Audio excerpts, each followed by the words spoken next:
يسألك يا من هو الله الذي لا إله إلا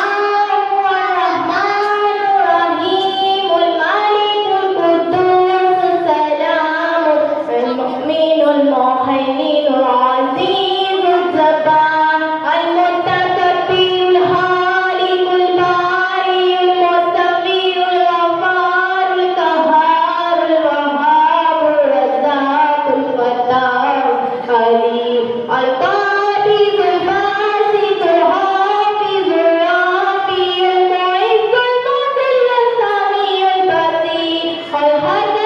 والعدل اللطيف